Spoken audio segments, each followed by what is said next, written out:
Alright YouTube, here is a how to start your own freshwater fish tank. What you're looking at is my 90-gallon aquarium.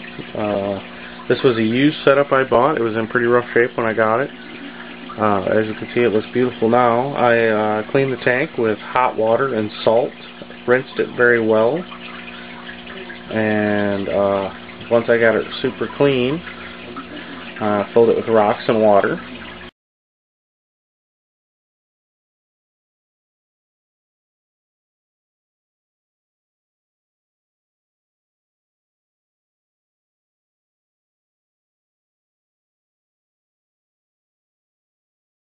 Alright, next I want to show you my filtration system. This is a 230 Aqua Via Aqua canister filter. It has 3 trays in it which hold the different filters. It runs in and out of the tank through these 2 hoses, an in and out hose, which go up into the tank obviously. And I actually have mine running a little fountain into my tank for the out, and the in's just right there. And then I also run a canister filter. This old 30 to 60 gallon one that's broken, I'm running a different one now. But the filters go in there, fill it full of water, plug it in, and she's ready to rock. Easy way to start these filters, just siphon through the in hose until it fills itself. Starts filling up the out hose, plug it in.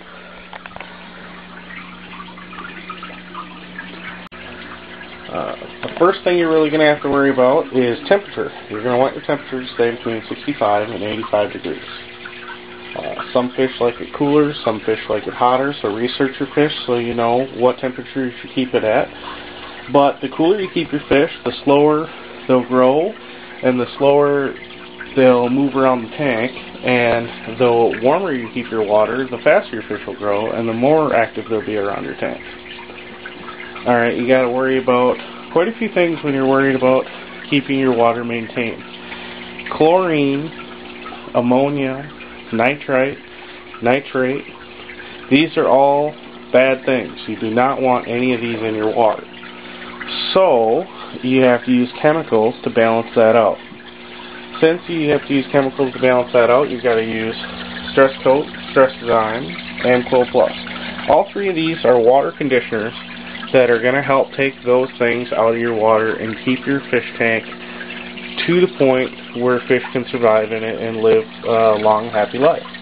Well, salt is another thing that you want to add to your aquarium when you're first starting out. Adds essential electrolytes and improves gill function.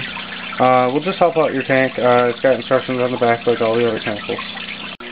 Alright, another thing you got to worry about is your pH value in your tank. There's many different kinds of test kits out there you can use. There's the strip test, this is an older drip test. You take that, you test your water, find out what your pH is. You can use either a pH up, pH down. There's all different kinds of ways to change your pH in your tank. I found the simplest one is to use like a proper pH like this. And what you see is proper pH 7.5. What that's going to do is you dump it in to the amount that, of course, the instructions say, and that's going to have your water automatically set at 7.5 pH.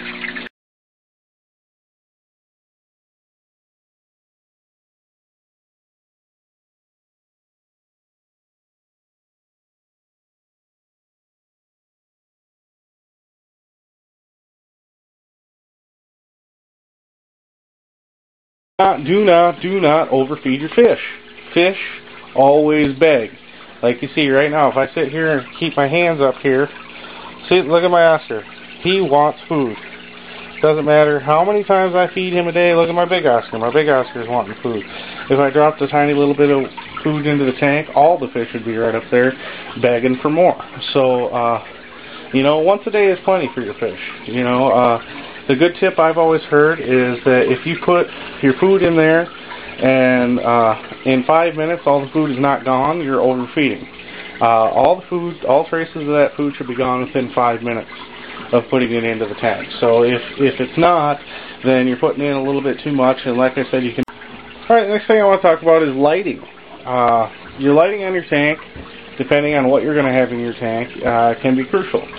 I'm running just regular plain Jane fluorescent bulbs, nothing special about them, mainly for the reason that I do not have any live plants or anything like that in my tank that's going to require a different spectrum light. When you go to buy lighting, make sure that if you're not going to have plants and things of that nature, not to get like a plant bulb, because if you get a plant bulb, you can have problems with algae blooms, and it'll grow algae faster. It'll grow algae on your top glass faster. It'll, it's gonna do what it's made to do and help things grow. And when you have an algae bloom, your entire tank can turn green in a matter of a week or two. So be very careful on your lighting. Other than that, the lighting's pretty basic. Just throw some lights up there, keep her bright so you can see your fish. Alright, there's another thing I want to talk about, and that is ick. If none of you know what ick is, I'll explain it to you. It's a fungal disease that your fish can get. And what happens is your fish will start to get like a sparkly looking white dots and things over their body and fins. Also, in later stages, it turns into almost like a spiderwebby looking moss that'll grow across their bodies. This fungus will kill your fish if you are not careful. I lost over half my tank when I first started because I was ignorant to ick and I didn't have any chemicals, or didn't have any money at the time to buy chemicals. So, it can put you in a rough spot, and if you're really attached to your fish, it's one thing that you do not want to happen. So be aware of ick. It's almost good to keep some of this on hand. This is Permafix. Permafix is the treatment for ick. It'll clean your water up. It has an aloe vera to help your fish heal, and it'll also take that nasty fungus out of the water and get your fish all healed up. Two things you might want to use with this. The Malaflix you really don't need to use with it for ick, but it's a great chemical for if your fish have any injuries. Like if you have big fish like mine, they sometimes like to tussle with each other and they'll hurt each other, and then you need Malaflix to help, or Malafix to help them heal. The other thing that also helps in your tank with healing fish is aquarium salt. Well, next, everybody's favorite part of owning a hobby, the work. You gotta clean her. Cleaning the tank is very important. You gotta keep your ammonia and nitrate levels down. And if the solid masses of the fish poop and everything else, the excess food gathers up on the bottom of the tank, slowly your levels are going to go up and it's going to become toxic for the fish. So, on a regular basis, yes, you do have to clean your tank. The two simplest methods I found for cleaning a tank is if you have a big long tank like this, you can, take this like chunk of glass here or something else solid and separate your fish out and clean one half, and then separate your fish out to the other side and clean the other half. Or you can take a big tote or bowls, depending on how big of a fish tank you have, and put your fish in those with some of the aquarium water, and use a suction hose, which looks like this. You just siphon water through this and filter it through the rocks, and that'll pull out any toxic stuff and fish poop and excess food and whatever out of the rocks.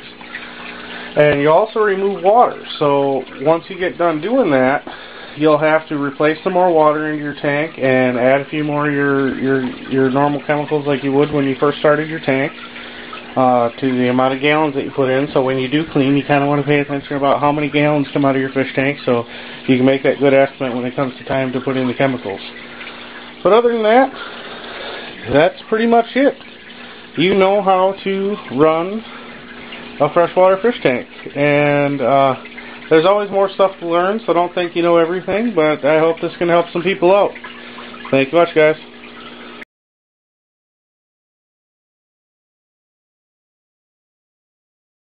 It's gonna be funny.